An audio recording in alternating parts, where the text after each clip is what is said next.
Assalamualaikum warahmatullahi wabarakatuh. Salam guru penggerak, salam dan bahagia untuk kita semua. Saya Septi Purnaminingsih, calon guru penggerak angkatan 7 dari Kabupaten Banyumas. Adapun pendamping dan pembimbing saya pada program guru penggerak angkatan 7 ini yaitu sebagai fasilitator Bapak Muhammad Toifuddin SPD MPD dan pengajar praktik Ibu Kristina Triastuti Indasari SSI MSI. Pada video kali ini saya akan memaparkan aksi nyata yaitu pada modul 1.4 tentang budaya positif. Pada aksi nyata ini, 1. Saya akan menyebarkan pemahaman kepada rekan sejawat, yaitu pada KKG Dabin 2 Wahid Hasim, Korwilcam Dindik Purwokerto Selatan, Kabupaten Banyumas. Yang kedua, saya akan menerapkan pemahaman kepada anak atau peserta didik tentang disiplin positif, yaitu dengan pembentukan keyakinan kelas. Dan berikut ini adalah 2 aksi nyata saya. Selamat menyaksikan.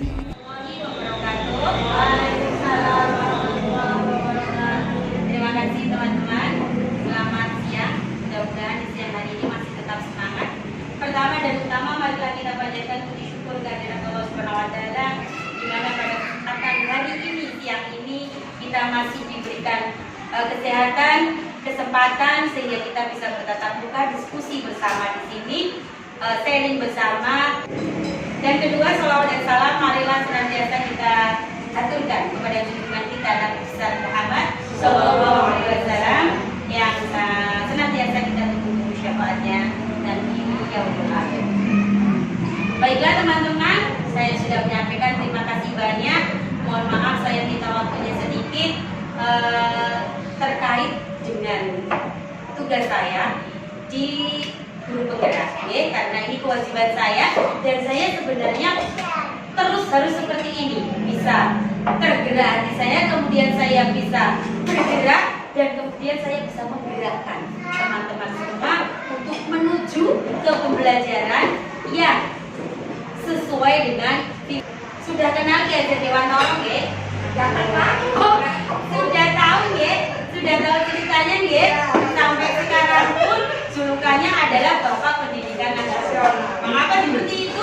Ternyata beliau memang banyak sekali jasanya merubah pendidikan dari zaman kolonial, kemudian dirubah dia menjadi pendidikan yang berhamba pada anak.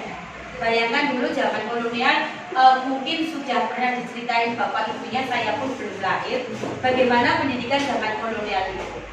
Pendidikan yang penuh dengan hukuman, pendidikan yang penuh dengan tekanan, okay?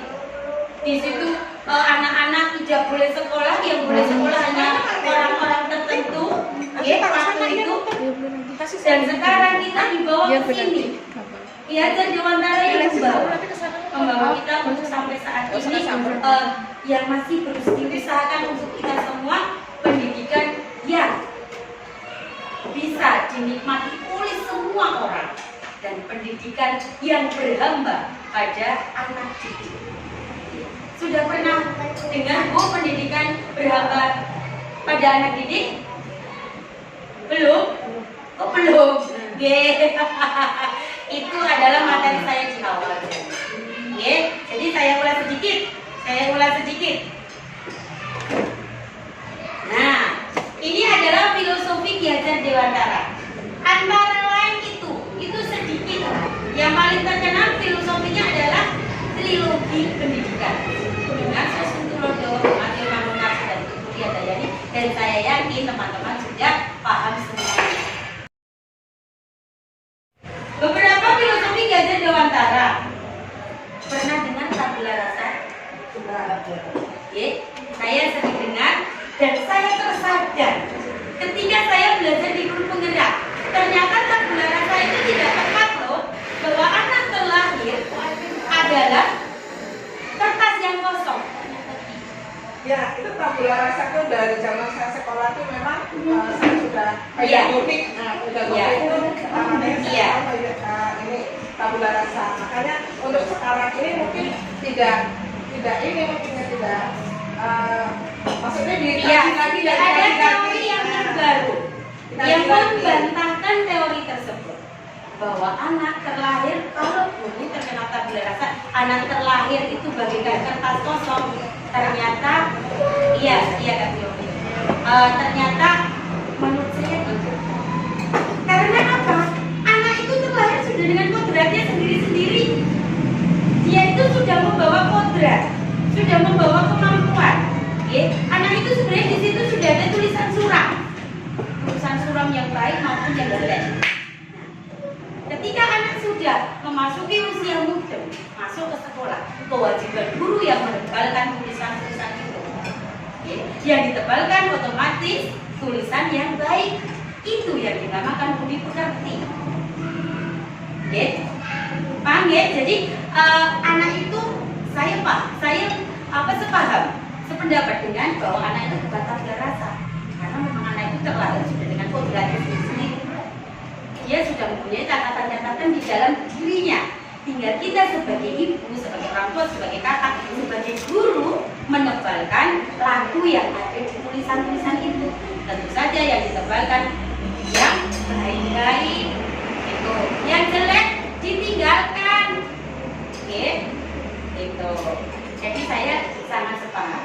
Jadi dihilangkan sedikit-sedikit tabula rasa itu, jangan lagi dianggap. Kita harus menganggap anak itu sudah punya catatan sendiri.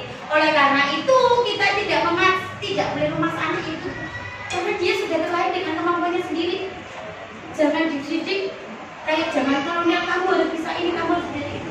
Tidak, dia tidak akan mampu karena dia sudah punya ini loh, kemampuan minat sendiri loh. Gitu. Itu buktikan deh. Yang kedua, yaitu anak terlahir dengan kodrat masing-masing. Semua orang dewasa tinggal menebalkan kodrat yang ada di dalam anak.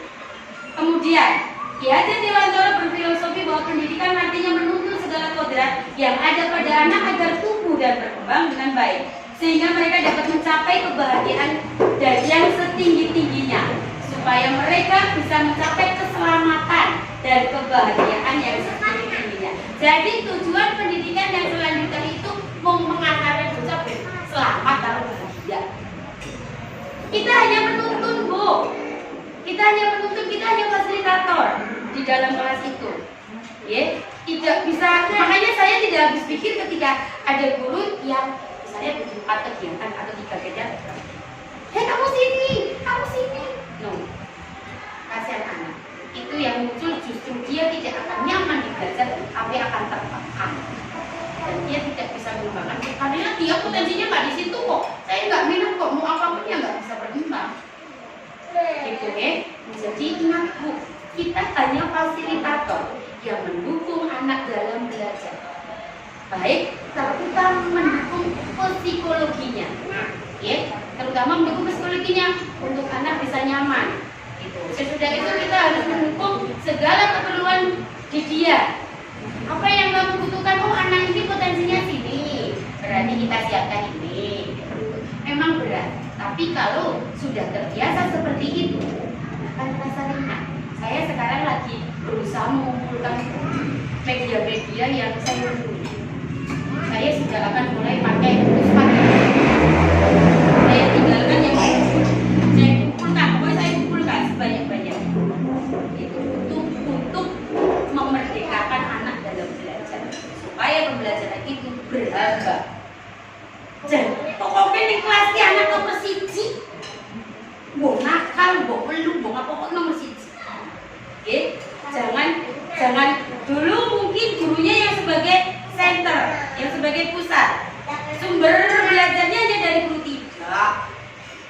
tidak sama sekali. Dulu, tapi sekarang di era kurikulum merdeka ini kita sudah belajar berpusat pada anak.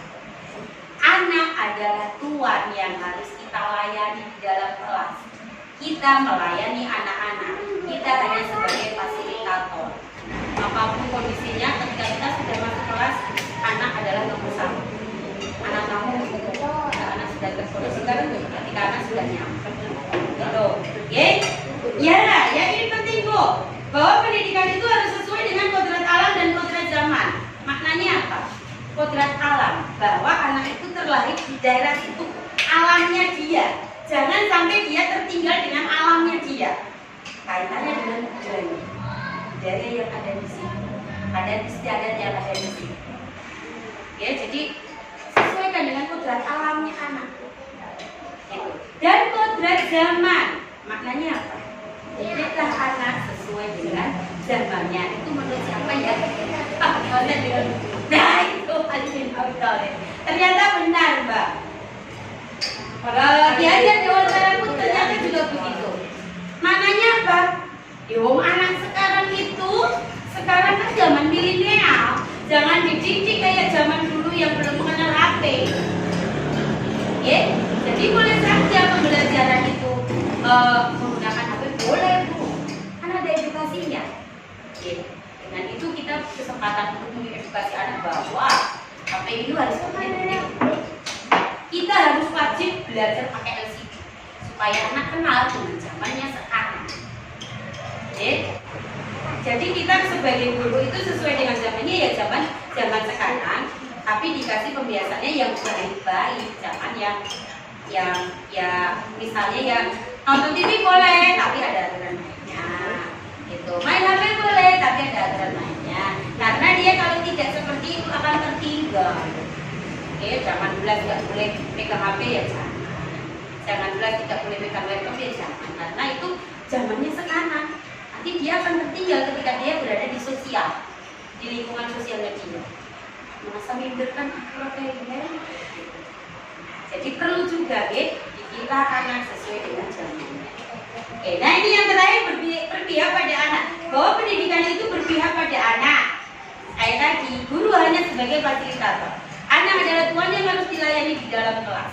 Semua kebutuhan anak, terutama kebutuhan psikologi, harus terpenuhi ketika sedang belajar. Ya, ini kaitannya nanti sama budaya positif ya. Ini hanya pengantar saja. Oke, lanjut. Ini yang akan kita bahas yaitu tentang disiplin positif. Ketika kita mendengar kata disiplin, apa yang terbayangkan di benak kita? Penuh dengan aturan. Ya. Hukuman, sanksi, konsekuensi. Ya, semua orang manut dihukum. Disiplin, kudu disiplin. Dihukum, kasih sanksi, kasih konsekuensi. Kamu terlambat, kamu harus berdiri di dalam kelas. Kamu terlambat, kamu harus mengelilingi lapangan berapa kali. Saya pernah mengalami zaman saya. Dan sekarang sudah tidak zamannya seperti itu. Oke? Apa yang terlintas di pikiran teman-teman semua? Kebanyakan akan menghubungkan dengan kata tertib, teratur, kepatuhan, peraturan. Disiplin juga dihubungkan dengan hukuman. Padahal itu sungguh berbeda. Karena belajar disiplin positif tidak harus memberi hukuman. Justru memberi hukuman itu adalah salah satu alternatif terakhir dan kalau perlu tidak digunakan sama sekali. Nah, boleh gitu. Tapi ada aturannya. Jangan sampai anak itu merasa tertindas. Jangan sampai kalau tidak tertindas dia akan minder. Berada di lingkungan teman-temannya dia akan tidak percaya diri. Itu mematahkan kreativitas. Itu mematahkan semangat. Anak akhirnya depresi. Iya kan? Ada satu kejadian kita sampai saat dia akhirnya sampai sekarang dia nggak mau pulang. Ada pembunuh. Makanya ada materi bullying. Saya anaknya SMA materi pertama P5-nya itu bullying. Karena memang sangat penting. Itu efeknya langsung ke anak. Ya, anak kalau sudah tidak percaya diri itu kan susah berkembang. Karena dia tidak akan mau bergabung dengan lingkungan sosialnya. Nah, ini menurut Ki Ajar Dewantara bahwa di mana ada kemerdekaan di situ ada disiplin yang kuat. Sungguh pun disiplin itu bersifat self disiplin, yaitu kita sendiri yang mewajibkan kita dengan sekeras-kerasnya. Tetapi itu sama saja seperti kita tidak cakap melakukan self disiplin, wajibnya penguasa lain mendisiplinkan kita dan peraturan demikian itulah harus ada di dalam suasana yang merdeka. Ketika kita menjalankan segala aturan tanpa tekanan, tanpa suruhan, tanpa sokongan, artinya ada motivasi sendiri, itu akan berjalan lama. Tapi beda nek bocah kon disiplin, diperintah, pokoknya orang disiplin harus dihukum itu hanya sesaat. Ya partai politik karena tidak ada motivasi dari diri sendiri. Itu ya. Makanya disiplin itu harus dicatatkan dalam suasana merdeka. Caranya gimana? Satu, guru yang memberi teladan. Iya kan? Teladan dulu gurunya. Gurunya disiplin. Yang kedua pembiasaan. Ya, saya sudah beberapa kegiatan karena sudah terbiasa dia sudah disiplin sendiri, tidak perlu adanya hukuman dan sebagainya. Itu nggak? Jadi disiplin itu kalau sekarang disiplin positif itu tidak ada hukuman, yaitu disiplin asalnya dari diri kita sendiri. Disiplin harus direalisasikan dalam kondisi yang merdeka, bebaskan anak, biarkan dia menemukan solusinya sendiri. Dulu hanya sebagai fasilitator, memfasilitasi supaya anak bisa menemukan solusinya sendiri. Nah, untuk menciptakan disiplin ini perlu ada lingkungan positif. Lingkungan positif yang ada di dalam sekolah itu harus diciptakan dengan cara apa? Yaitu tadi memberi disiplin, memberi teladan kepada semua. Memberi teladan kepada anak didiknya, ya kepada wali muridnya, ya semua orang, semua warga sekolah. Itu unik disiplin. Gitu. Kemudian setelah itu harus diadakan pembiasaan biar tercipta lingkungan positif di sekolah. Ya, tidak ada guru yang ibaratnya memberi hukuman atau menghadang atau apalah ya. Karena itu akan menyebabkan lingkungan positif. Sama wali murid itu pun kayak gitu, semuanya harus dirembut baik-baik supaya terjadi lingkungan yang positif. Karena lingkungan positif ini akan mendukung terbentuknya budaya positif.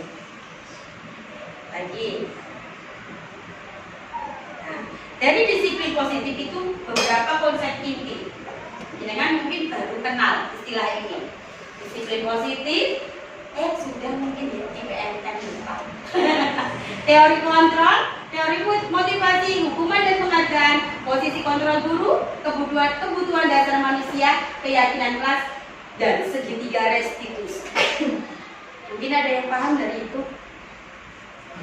Ada yang salah satu paham, mungkin bisa paham keyakinan kelas itu yang gimana sih? Tembak nggak? Atau PM-nya skip.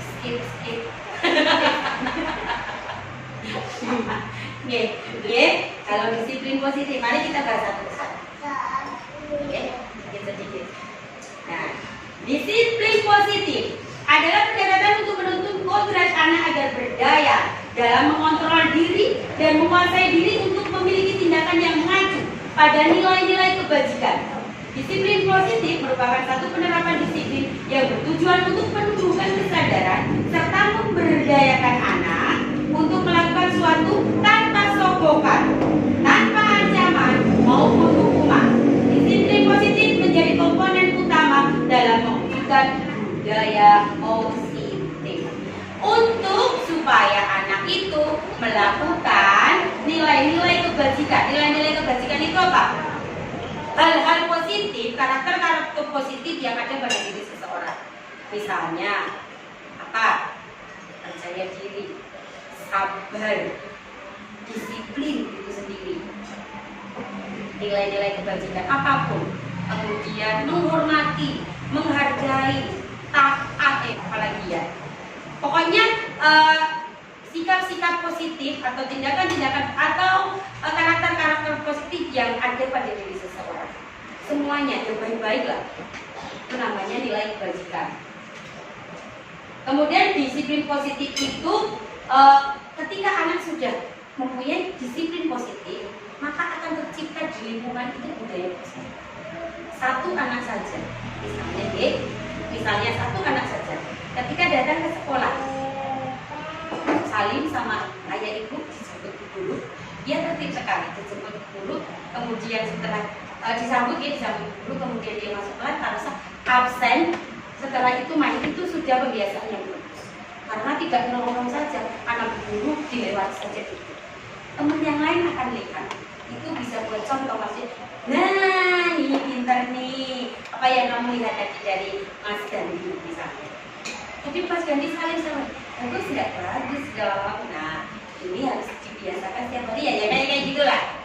satu anak melakukan disiplin positif, insya Allah akan mempengaruhi seluruh anak di kelas itu, dan terciptalah budaya positif. Antri, terutama antri, ya anak kan gak sabar banget. Ya, budaya antri, kemudian sikap berdoa yang bagus, ya. Jadi monggo bersama-sama menciptakan disiplin positif untuk di kelas kita, disiplin positif di kelas, ya, untuk menciptakan budaya positif. Ketika satu kelas sudah melaksanakan disiplin positif, bisa disebut sudah berbudaya positif. Satu kelas ini akan bisa menularkan kelas lain. Kelas lain, akhirnya semua lingkungannya akan terbangun. Lanjut aja deh, belajar.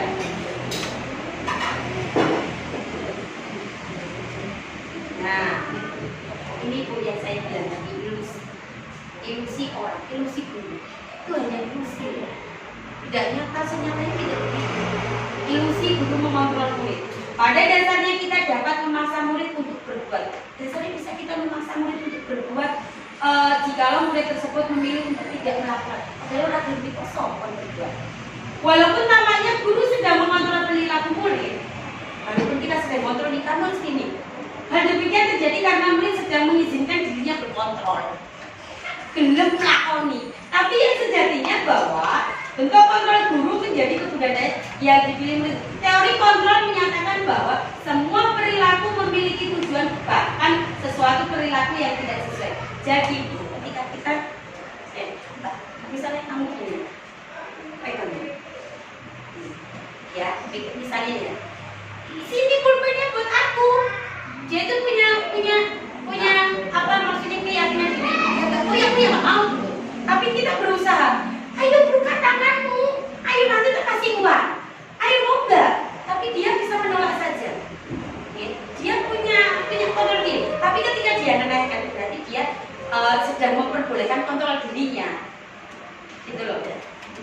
Paham ya? Nah gitulah. Iya. Jadi yang punya kontrol dia. Guru itu hanya ilusi loh bahwa saya bisa memaksa dia.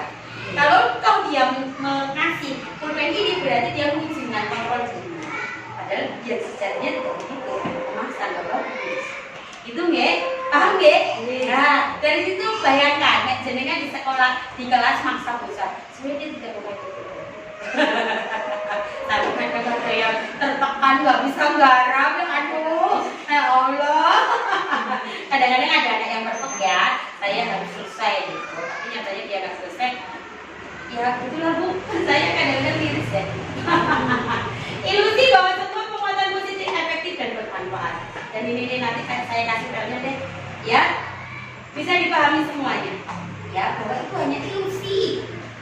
Ya nyatanya tidak seperti itu, hanya ilusi kita bahwa kita itu bisa melakukan penguatan positif sama anak. Penguatan positif juga adalah bentuk kontrol. Segala usaha yang mempengaruhi murid agar mengulangi suatu perilaku tertentu adalah suatu usaha mengontrol murid. Dalam jangka waktu tertentu kemungkinan murid itu akan menyadarinya dan mencoba untuk menolak rujukan. Kita bisa jadi murid tersebut menjadi tergantung pada pendapat sang guru untuk berusaha. Ayo, apa sih saking seringnya jadi bisa dijelasin. Yang sejatinya dia nanti akan balik lagi. Itu kita hanya sesaat bisa merubah anak itu. Tapi ketika dia tersadar, ya aku nggak senang ini kok, akan balik lagi. Itu hanya ilusi, ilusinya kita.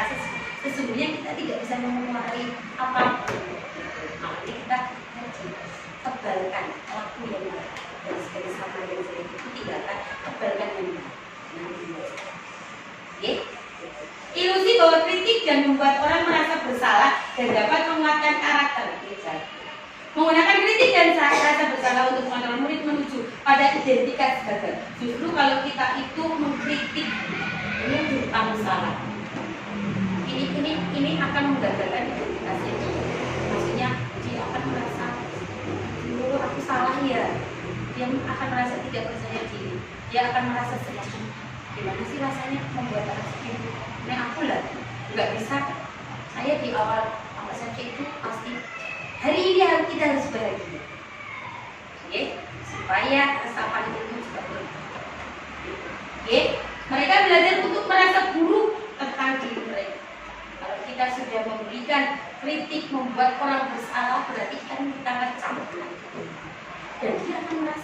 waktu aku buruk banget, gitu. Aku salah. Gitu. Mereka mengembangkan dialog yang negatif, mengembangkan dialog yang negatif. Kadang salah sulit bagi guru untuk mengidentifikasi bahwa mereka sedang melakukan perilaku ini. Karena seringkali guru cukup menggunakan suara halus untuk menyampaikan pesan negatif. Ya jadi gitu. Jadi itu hanya ilusi. Kita tidak bisa mempengaruhi. Apalagi dengan kritikan justru akan memberikan identitas dan sama. Dia akan merasa jauh. Ya. Ilusi bahwa orang dewasa memiliki hak untuk memaksa. Oh iya. Ya. Saya juga sedang belajar Bu, terutama untuk anak saya sendiri. Kadang-kadang kalau mendidik anak orang lebih gampang. Anak sendiri ya Allah. Kadang-kadang saya harus jadi sendiri. Saya juga sedang belajar. Kita belajar bersama. Ya. Banyak orang dewasa yang percaya bahwa mereka memiliki tanggung jawab untuk membuat murid-murid berbuat hal tertentu. Apapun yang dilakukan dan dapat diterima selama ada sebuah kemajuan berdasarkan sebuah pengukuran kinerja. Pada saat itu pula orang dewasa akan menyadari bahwa perilaku memaksa itu tidak akan efektif untuk jangka waktu yang panjang dan sebuah hubungan perusahaan akan berbalas dendam. Jadi kalau kita memaksa anak, misalnya sampai terbuka hatinya atau menyebabkan dia menjauh sekali, sampai buka banget, iya kan? Karena kita merasa mungkin tanggung jawab, tapi ada cara yang lebih baik, supaya tidak terjadi hubungan permusuhan dan balas dendam untuk nggak tahu dia ingatnya kapan. Itu jadi monggo jangan sampai kita mendapat julukan yang tidak baik dari murid-murid kita. Ciptakan suasana yang nyaman, menyenangkan dan anak dan bermakna bagi anak tapi bermakna ya. Ini teori kontrol. Tadi teori kontrol itu punya 5 posisi. Dengan pilih yang mana? Sebagai apa? Teman ya. Oke, bagus. Iya. Memilih sebagai teman sudah bagus. Yang penting tidak memilih sebagai pembunuh dan pembuat rasa bersalah. Sudah dipesan. Kekurangan itu sudah dikenal. Tapi kalau kita sudah mampu, yang terbaik kita adalah manajer bagi perusahaan.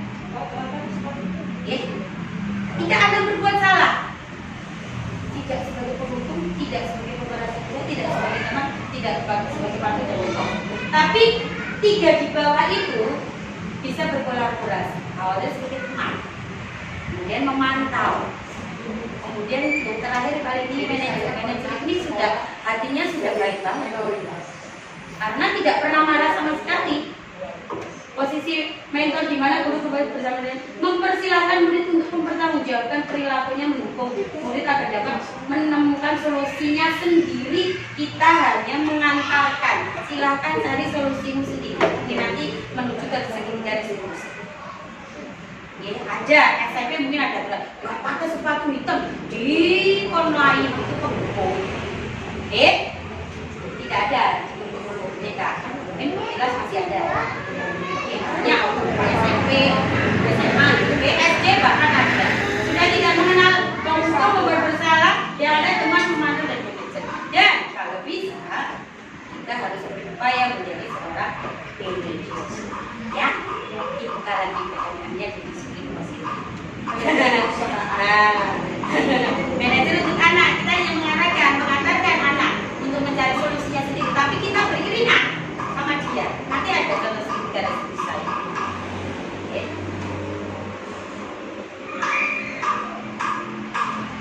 Nah, ini teori motivasi.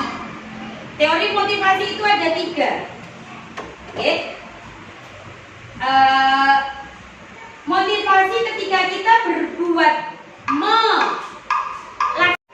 orang yang bertanggung jawab, orang yang disiplin dan menghargai diri sendiri dengan nilai-nilai yang dipercaya, nilai-nilai kebajikan tadi. Jadi bahwa ini benar loh sebenarnya. Ini ada hubungannya dengan tadi menebalkan laku. Tebalkan laku yang baik supaya anak nomor 3. Kalau 1, 2 itu jelas tidak untuk jangka panjang. Hari itu toh, besok bilang lagi, gitu kan? Karena ketika tidak ada ribet, ya mau, kayak gitu kan? Menurut jenengan ribet itu bagus ya?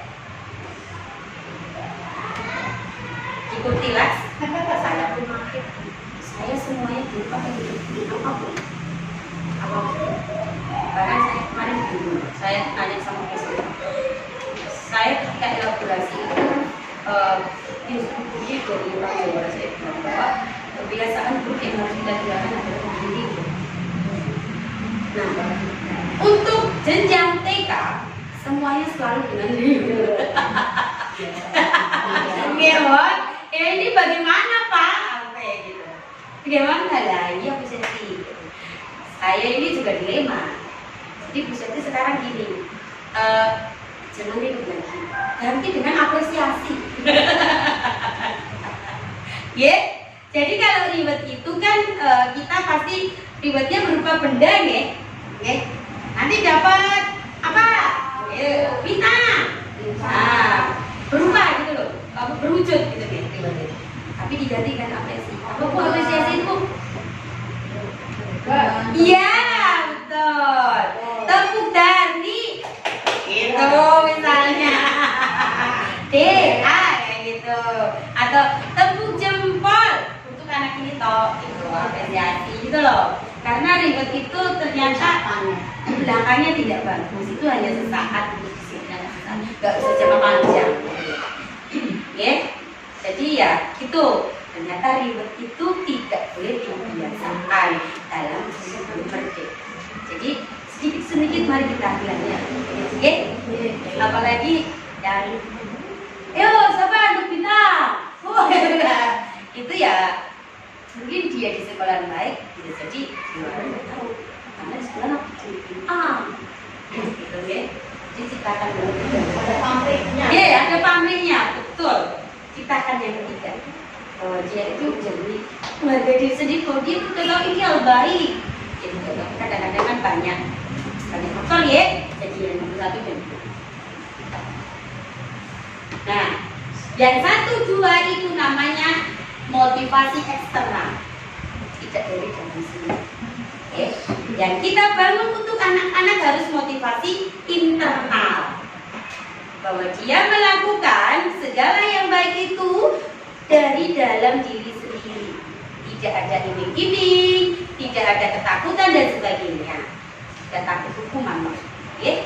Jadi kita harus sebagai guru harus bisa menciptakan motivasi internal, tinggalkan motivasi eksternal, sedikit-sedikit dihilangkan, nggak bisa belas ya sedikit-sedikit ya Bu. Nanti kalau kita sudah belajar bersama, sudah IKM semua, insya Allah akan bagus ya. Terus lanjut lagi, maju bentar lagi. Oke. Hukuman dan penghargaan, ini kaitannya dengan tadi motivasi. Hukuman dan penghargaan adalah salah satu cara mengontrol perilaku murid secara tidak langsung menghambat potensinya. Dalam jangka waktu tertentu, baik hukuman dan penghargaan akan sama-sama memberikan dampak yang sama, yaitu ketergantungan. Betul tidak? Nyata tidak? Iya banget. Dan tentunya mematikan motivasi internal. Oke? Ada hukuman, ada penghargaan. Ayo, siapa tadi yang tidak baris? Cukup. Tidak seperti itu. Salah nanti tidak resolusi. Ayo, tadi siapa barisnya yang rapi? Ada hadiah dari Bu Guru, penghargaan. Ya. Tidak boleh. Itu justru akan mematikan motivasi internal, akan mulai loh. Tadinya sudah benar-benar ini dari motivasiku, ternyata nol. Masih penghargaan dari penghargaan dari hadiah. Motivasi internal ini hilang. Sudah terpengaruh sama. Oke, mati. Hati-hati dengan hukuman dan penghargaan untuk kejanjian, karena mereka belum buku, belum punya pikir nalarnya itu masih belum bisa. Hati-hati dengan hukuman dan penghargaan. Penghargaan termasuk ributan, itu akan membuat ketergantungan anak. Kalau tidak ada ribut, dia tidak akan mau melaksanakan kegiatan misalnya gitu. Ayo sedikit-sedikit dirubah, sedikit-sedikit dikurangi menggunakan itu. Saya yakin semuanya akan. Saya yakin sekali. Nah ini kebutuhan dasar manusia. Kebutuhan dasar manusia ini kaitannya dengan motivasi tadi juga. Ada 5 kebutuhan: kebutuhan bertahan hidup, kebutuhan kasih sayang, kebebasan, kesenangan, dan puasan. Ini kaitan dengan ketika kita sedang mengajar. Kita anak-anak itu butuh bertahan hidup, makan minum, sekolah, pengetahuan bekal.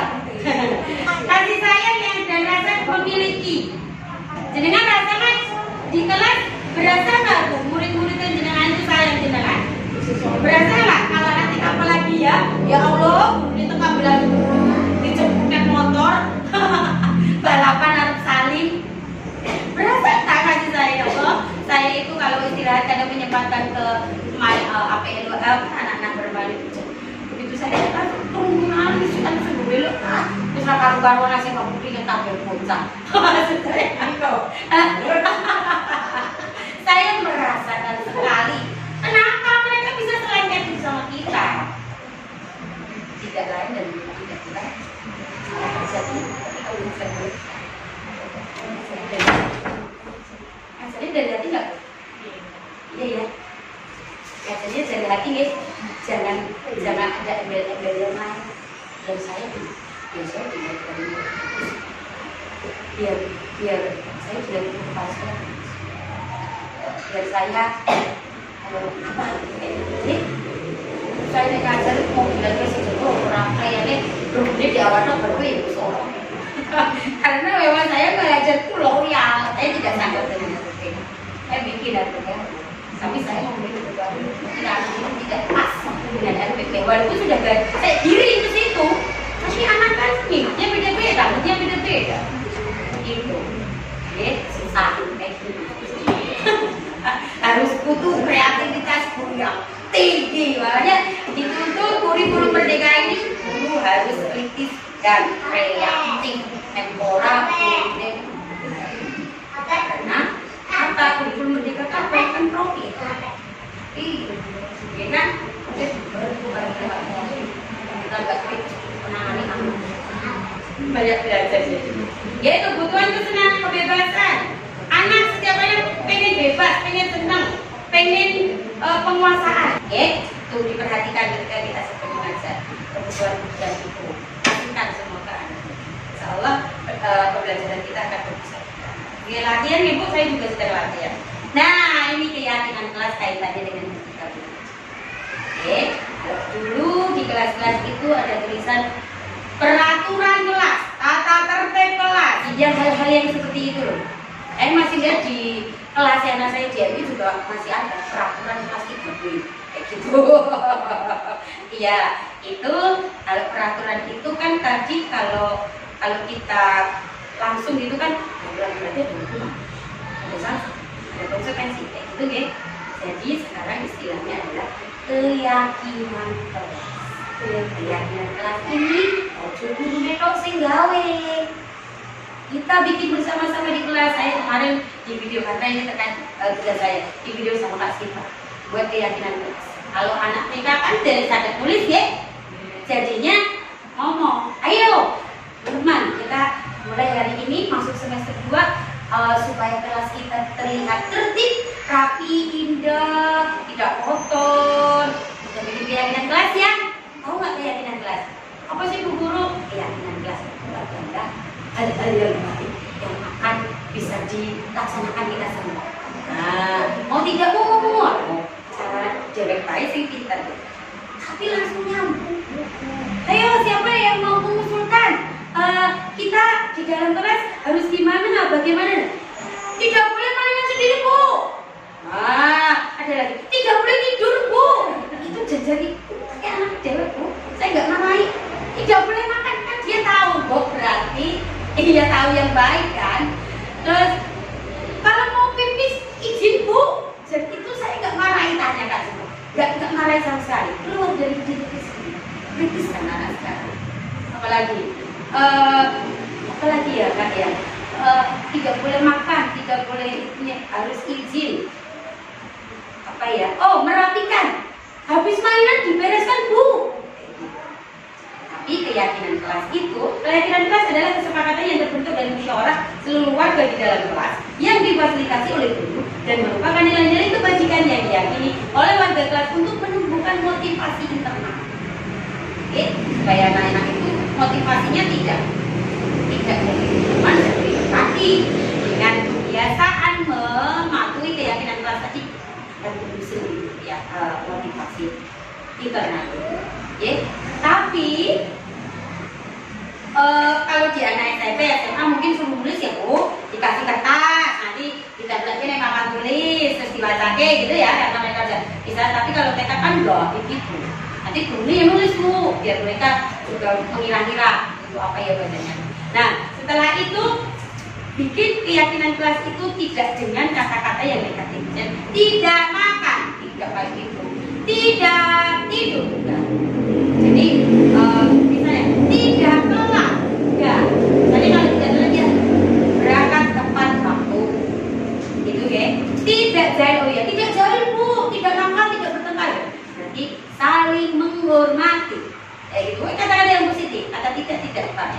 Oke, itu tidak makan berarti apa? Kalau tidak makan, susah ya. Oh, tidak makan ketika belajar. Memperhatikan ketika belajar. Memperhatikan ketika belajar itu kan maknanya banyak. Tidak makan, tidak mainan sendiri, oke kan? Memperhatikan ketika belajar, fokus ketika belajar, gitu. Oke, kalau itu etika belajar itu kayaknya ketika sedang melakukan kegiatan ya Pak, tidak dari awal ya. Iya. Alangkah baiknya nanti dibikin keyakinan kelas saja dari penjelasan sampai ini. Jadi sudah terangkum semua. Gitu. Judulnya keyakinan kelas. Nah ini segitiga restitusi yang terakhir. Segitiga restitusi merupakan sebuah proses menciptakan kondisi bagi murid untuk memperbaiki kesalahannya. Melalui restitusi, satuan pendidik bisa membantu para murid untuk mencapai tujuan yang dengan sifat disiplin yang positif dan memberikan dirinya setelah berbuat salah. Jadi setelah anak-anak berbuat salah itu, dia tidak merasa minder, tidak merasa saya bersalah, menyalahkan diri, saya tidak merasa malu dan sebagainya, tapi dia masih tetap saya loh anak dan kayak gitu. Percaya diri, ya. Langkahnya menstabilkan identitas, validasi tindakan yang salah, menanyakan keyakinan. Ini adalah cara. Asik banget Bu, saya ketika praktek ini kemarin itu saya ambil 2 anak dan dia memang setiap hari itu Kak, itu lagi Bu. Nah yang sedih kalau boleh malam-malam ya. Iya. Paling malam jam 9. Ya. Ini kita belajar. Jadi ya Bu, jadi nanti bisa belajar.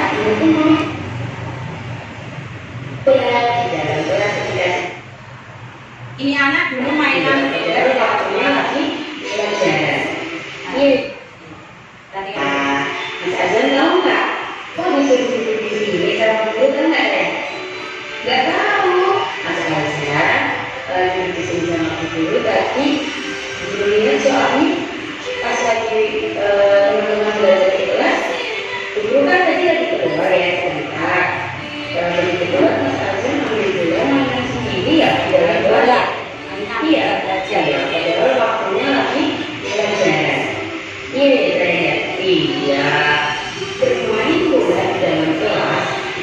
Menurut Mas Azan itu perilaku yang baik atau tidak? dia tahu, dia nggak baik. Perilaku yang tidak baik berarti perilaku yang salah atau benar? Salah. Berarti Mas Azan salah atau benar? Salah ya. Berarti dari Mas Azan sudah melakukan kesalahan. Iya. Bermain bola di dalam kelas sekitar jam belajar. Iya, begitu saya. Iya, itu perbuatannya tidak valid, Pak. Iya, tidak apa-apa saya. Ini tidak apa-apa.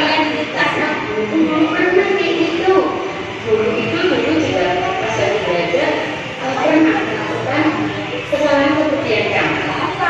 Tapi itu juga bermain di dalam kelas. Lalu tidak bersama guru tidak. Karena semua orang itu pasti berbuat salah. Ya sayang? Iya. Terus guru tahu nggak alasannya? Kenapa tadi Mas Azan untuk mainan di dalam kelas itu Dia kesalahan. Kenapa saya? Kenapa Pengen bersalah? Sepertinya pengen bermain terus. Iya, padahal kalau bermain itu ada waktunya kan ya? Iya, ketika istirahat. Kalau sedang belajar boleh tidak bermain? Tidak boleh. Oh, Mas Azan tahu ya. Di sini guru hanya mengingatkan, membantu Mas Azan untuk memperbaiki kesalahan. mengandalkan solusinya dia. Oke, Mas Azan waktu dulu kan kita pernah bikin kesepakatan kelas ya bersama teman-teman. Iya, ingat saya. Salah satunya adalah Tapi harus punya keyakinan kelas dulu ketika mau seperti main ini. di dalam kelas sedang belajar hebat. Tapi tadi Mas Azan ternyata tidak menggunakan kesepakatan kelas itu, ya enggak? Iya,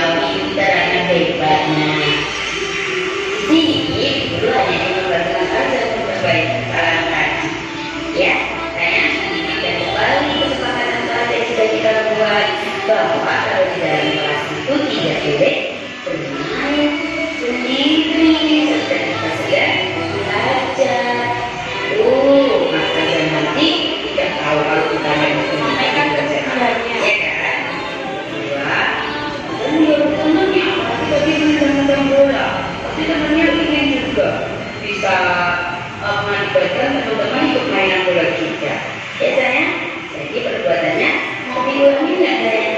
Ingat ya, hebat. Karena nanti kalau pelajaran apa yang akan kamu lakukan? Kalau sudah belajar nanti masuk ke gimana? Mau memperhatikan? Iya, memperhatikan. Dan memperhatikan lainnya. Oke, sip. Hebat. Hebat dulu. Hebat. Terima kasih ya. Hebat. Ya, semangat. Sip. Iya, hebat. Iya. Nah, itu adalah contoh. Ini Mas Dani ini ceritanya terlambat sekolah. Nih, dia itu memang setiap hari terlambat Bu. Tadi itu Bu. Ternyata dia itu terlambatnya setelah saya ini menunggu ayahnya keluar, bukunya mandi. Ayahnya kan tentara, sering tiket gitu loh. Jadi dia ini sering tampil tiap hari terlambat kok. Katanya menunggu ayah. Oke, saya lanjut. Kalau mau tanya lebih lanjut tentang segitiga restitusi, boleh nanya ke saya, ya. Nih, tadi tahapannya stabilkan identitas bahwa semua orang itu pernah salah. Kamu nggak usah takut. Bu guru pun pernah seperti itu, gitu. Kemudian validasi tindakan nggak salah. Berarti kamu tadi, kamu tahu nggak kalau bermain di dalam kelas itu perbuatannya bagaimana? Dia maksudnya tidak baik.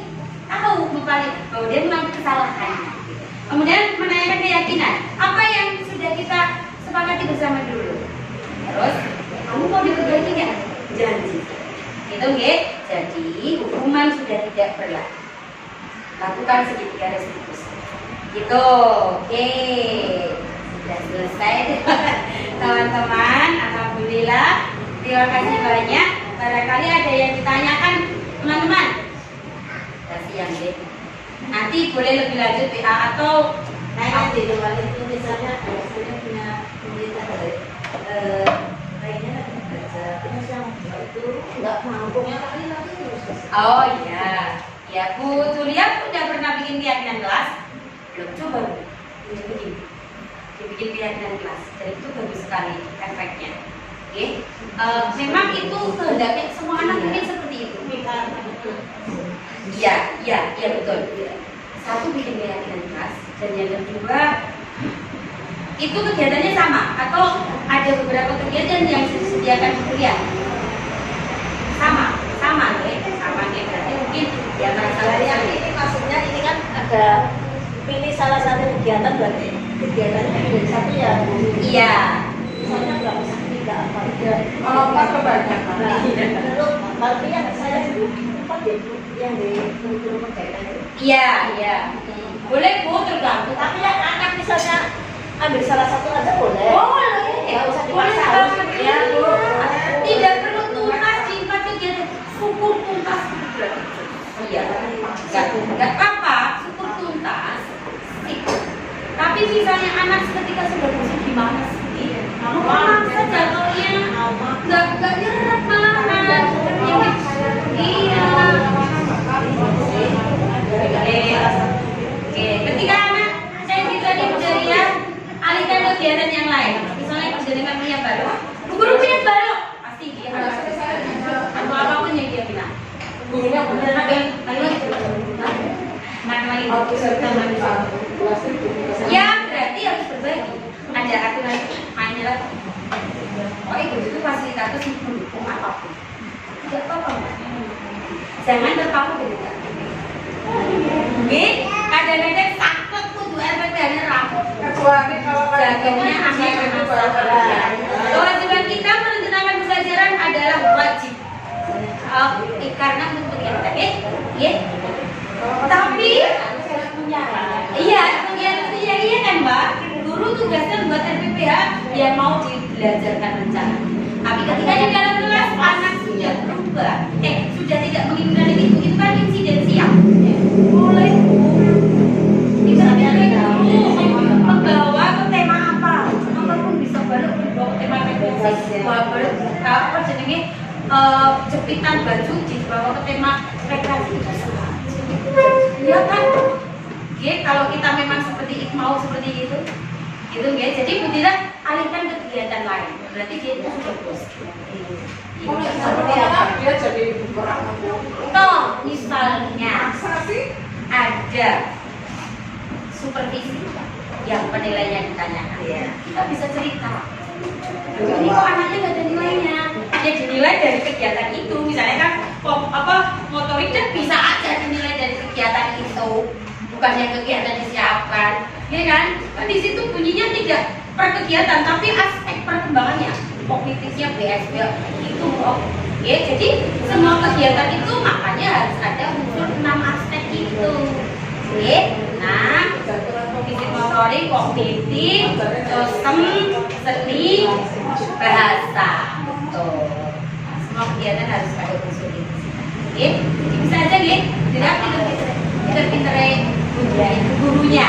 Makanya di kurikulum Merdeka ini siap-siap untuk menjadi guru yang kritis dan kreatif. Terima kasih pertanyaannya Bu Duria. Monggo dikelola kelasnya yang semerdeka mungkin, ya, supaya anak-anak benar-benar nyaman, merdeka. Kalau sudah merdeka pasti dia akan nyaman dalam belajar. Belajar yang nyaman, aktif, kreatif, nyaman, aktif, kreatif, menyenangkan, dan inovatif. Jangan jadi guru yang monoton, nanti anak berubah dan kritis. Jadikan anak itu yang kritis. Kritis itu berarti punya banyak, punya solusi banyak, dia punya masalah dengan memecahkan. Bu, terima kasih atas waktunya. Mohon maaf sekali sejam jadinya. Tidak apa-apa. Mudah-mudahan bermanfaat bagi teman-teman semua. Silahkan diambil yang baik, tinggalkan yang tidak baik. Mohon maaf dari saya. Terima kasih. Wassalamualaikum warahmatullahi wabarakatuh.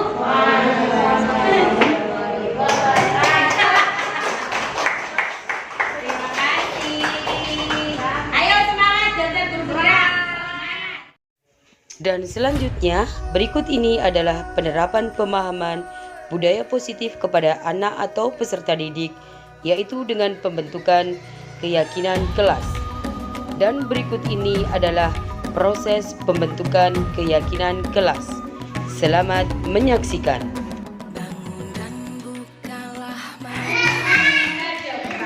Tangannya melihat buku. Di awal semester 2 kita sudah berjalan 1 minggu, tapi belum membuat kesepakatan kelas atau keyakinan kelas. Apa sih itu? Kalau dulu kita mengenali tata tertib atau peraturan berada di dalam kelas. Mas Hamza? Iya. Mas Hamza tahu kesepakatan yang di dalam kelas menurut Mas Hamza apa? Oh, nggak tahu.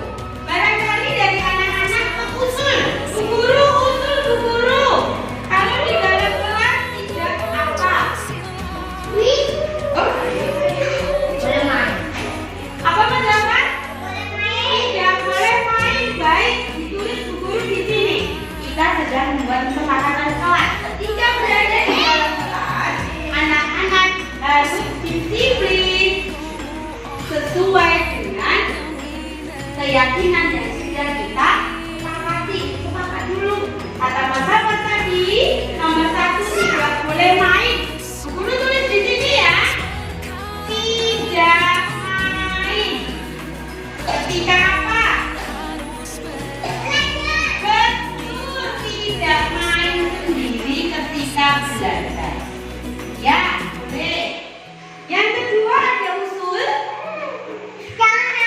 Oh, betul, boleh. Tidak makan. Oh iya, ya Allah, tidak makan. Oke. Ya. Mas apa tadi?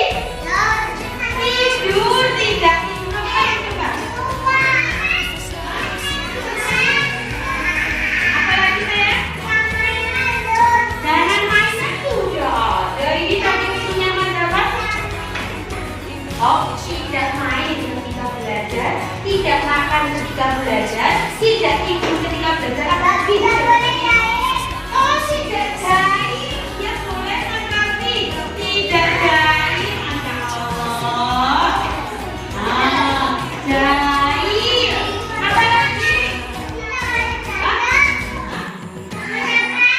Jangan tidak boleh berantem. Sama ya ini ya. Tidak jahil, tidak nakal, tidak berantem, pinter sekali.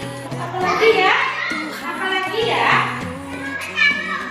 Jangan bertarung. Iya, sama aja. Jangan jahil, jangan nakal, jangan bertarung. Sudah, kalian bertengkar.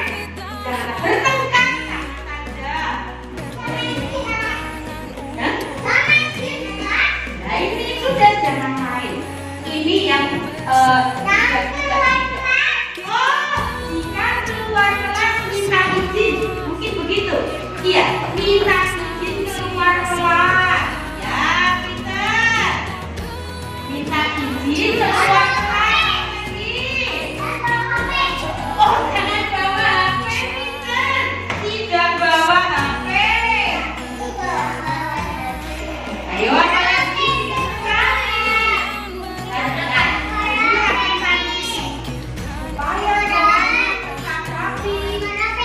Boleh, Pintar. Kakak sudah menerapkan keyakinan kelas yang pertama. Mau pipis, minta izin jempol. Ya, Bunda, supaya kelasnya ini tetap rapi, tetap indah, tetap bersih, berarti kita harus apa?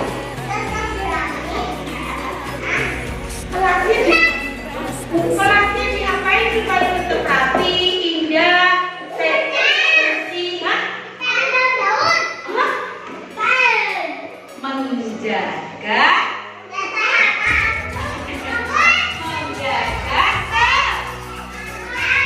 kebersihan. Kamu kok pinter banget sih?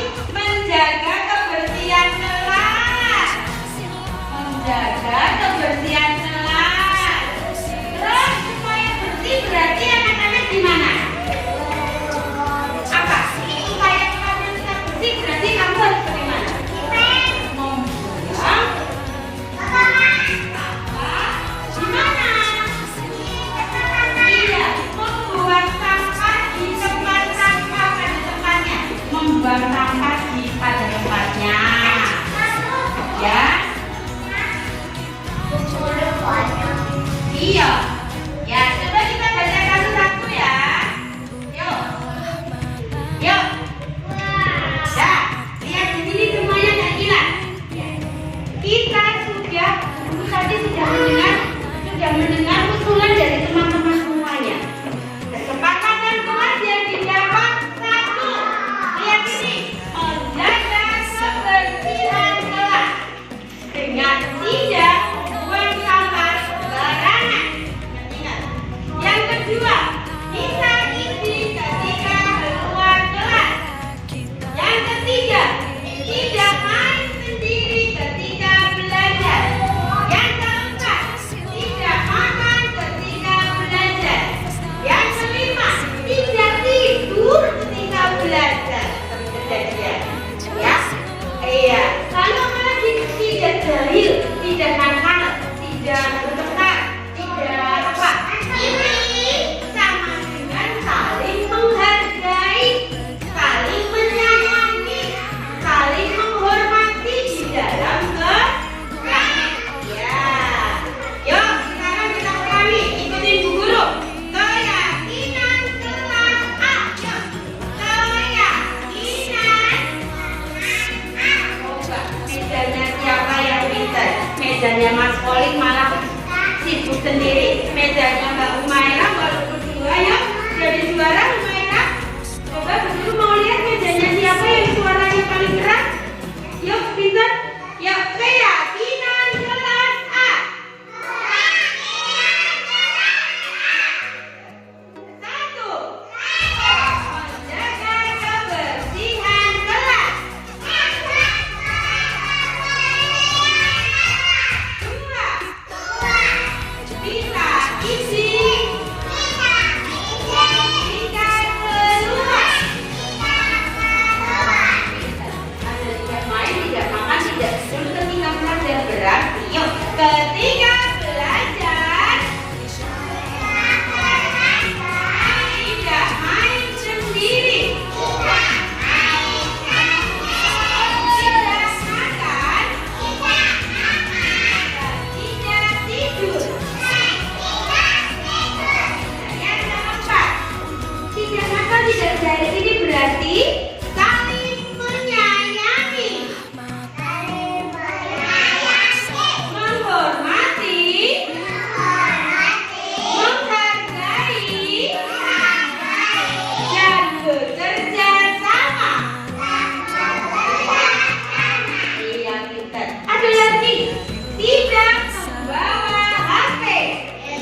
ya.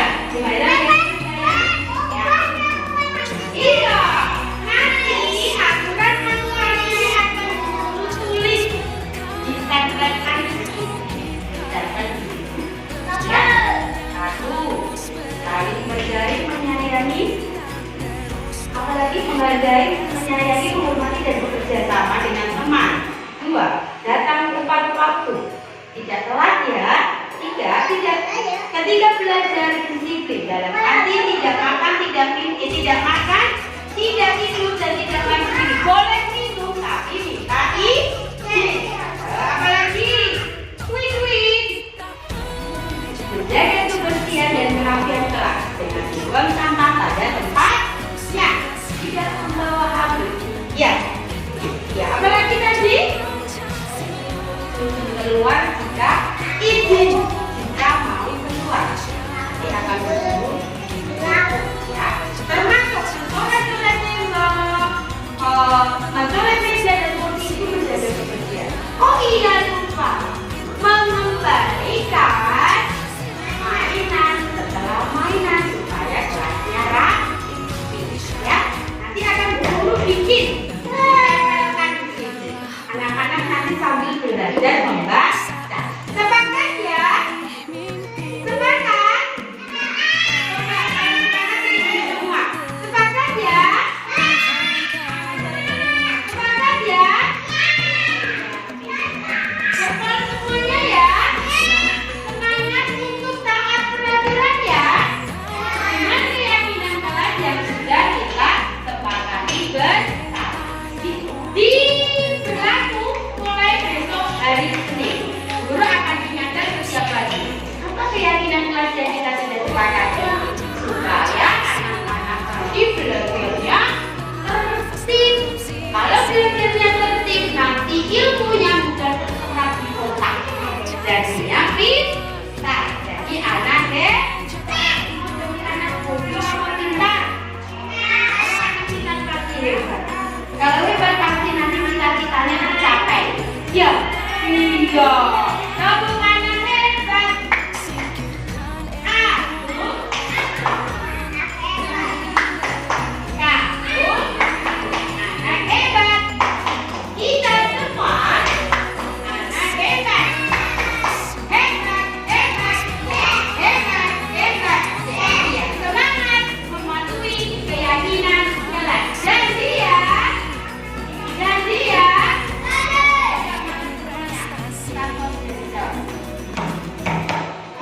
Ya, tepuk tangan kita semuanya.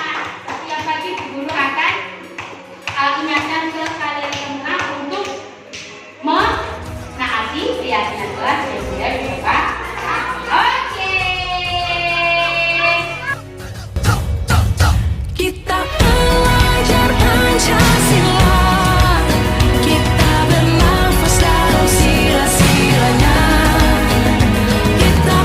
Demikianlah pemaparan dari saya terkait modul 1.4 yaitu tentang budaya positif.